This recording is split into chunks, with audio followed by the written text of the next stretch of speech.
I want to invite our CEO of Smart Cities Council and LVX Global, Corey Gray, to just come up and say some brief words as we continue our day.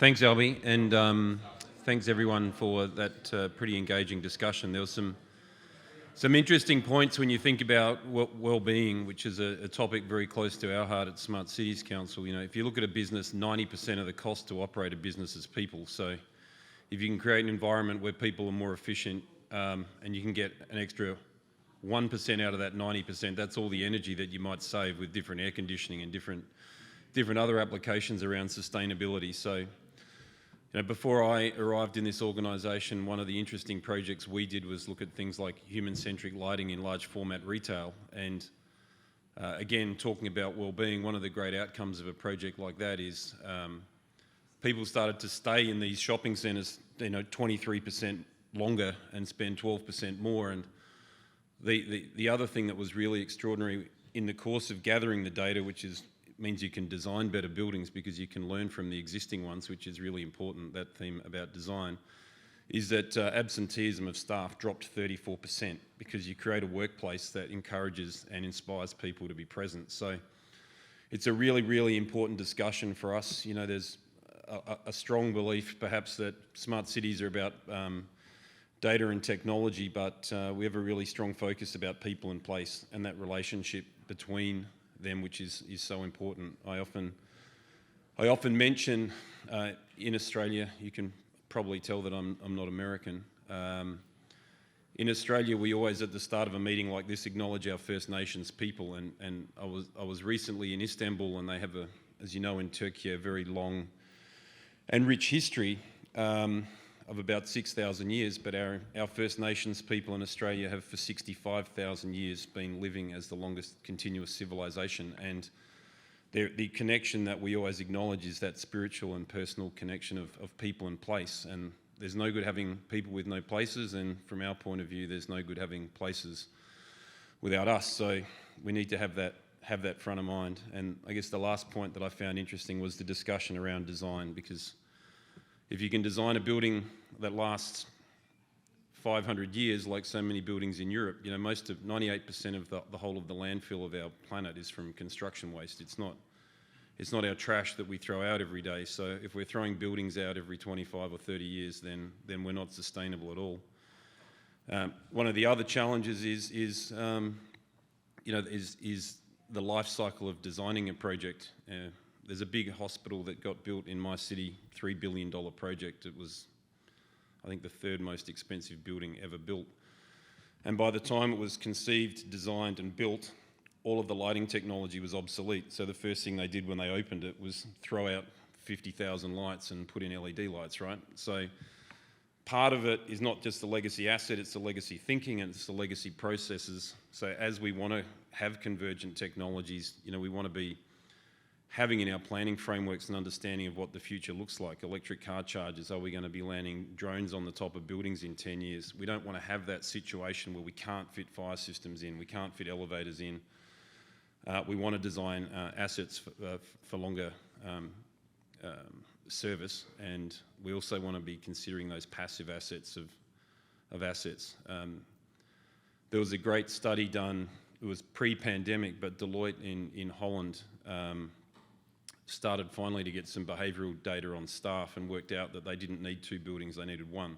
This is another form of sustainability. If we can design efficiently and understand how our buildings work and how people interact with those buildings, then we can find efficiencies in other ways, and obviously passive things like the control of temperature and insulation and decarbonising the substrates that we build with. So there's a lot of different angles to the discussion from the beginning to the end of the project, and then all the way through, even just how people move in buildings.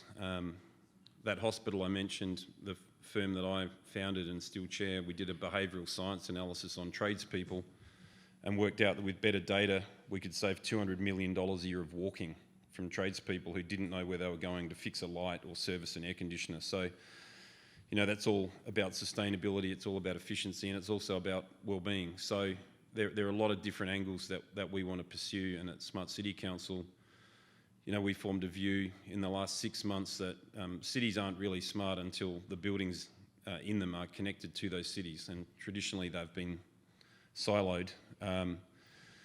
Scott mentioned about fire safety.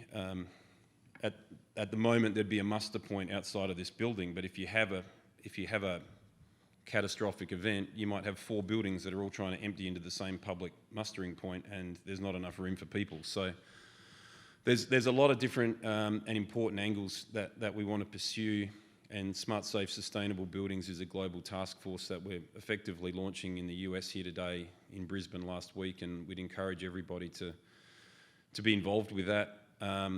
Later on I'll speak about an example, which is airports, which I think everyone here would probably hate as much as me. They're really important but highly inefficient assets.